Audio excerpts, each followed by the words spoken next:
even bombers.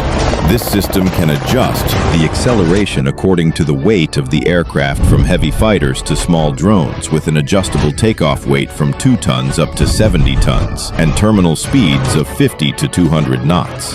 Another advantage of the electromagnetic catapult is the smooth acceleration curve, which avoids sudden thrust fluctuations and minimizes damage to the aircraft structure. This system also increases the payload effectiveness of the aircraft by 15% while reducing the burden on the pilot.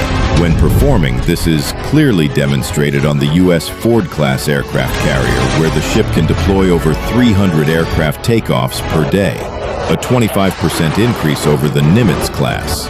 Equipping the electromagnetic catapult enhances the combat capabilities and weapons carrying capacity of the aircraft carrier.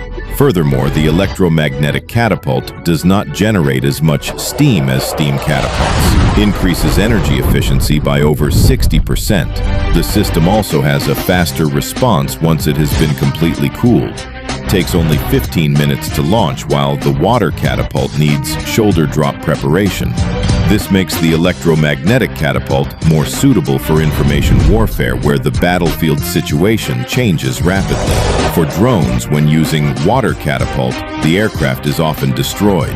Water catapult has been completely eliminated due to the inability to adjust the launch force too much, whereas the electromagnetic catapult has the ability to precisely adjust the launch force by controlling the input current and frequency, thereby launching different types of aircraft with special solutions for each type. Conclusion: after learning about steam catapult and electromagnetic catapult, you can see the clear difference between these two technologies.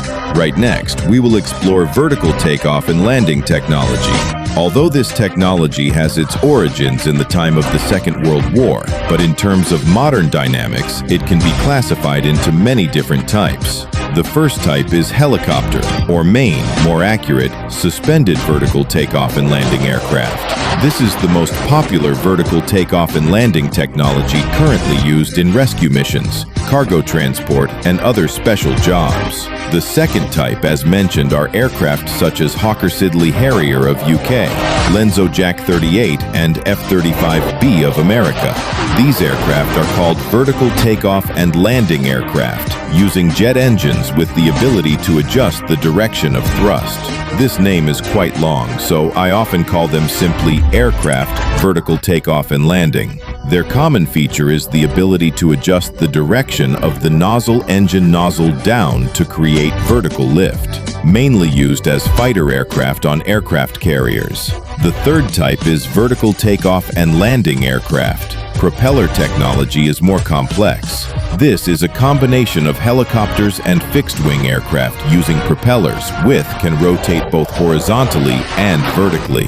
This allows the aircraft to take off and land vertically like a helicopter and fly at high speeds like a fixed-wing aircraft using a turboprop engine. A typical example of this type of aircraft is the V-22 off.com. The USRA has been in operation since 2007, and V-280 Varro is being BEO developed with a maximum speed of over 500 kilometers per hour, promising future military applications.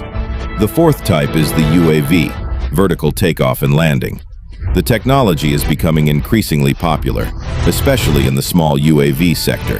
UAVs can accept higher technical risks and are more flexible in design, opening up opportunities for the application of this technology for both military and civil.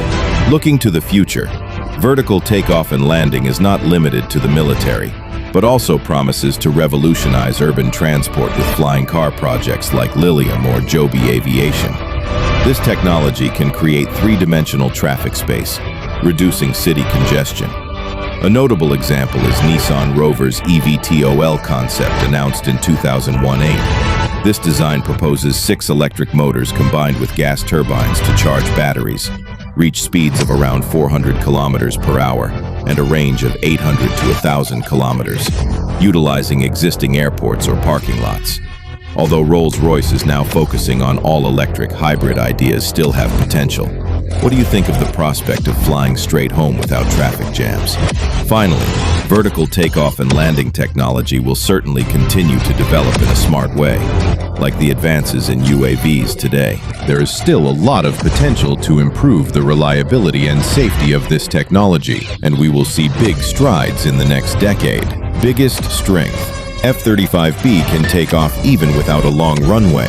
This completely changes the landscape of warfare. Japan's decision to upgrade Izumo into a light aircraft carrier is taking naval defense to a new level. But without the which technology is perfect vertical takeoff means limited payload, high maintenance costs. Technical reliability is controversial. F-35B has also been questioned with a high accident rate. But as history shows, strength lies not only in weapons, but also in determination, ability to learn, and the courage to change.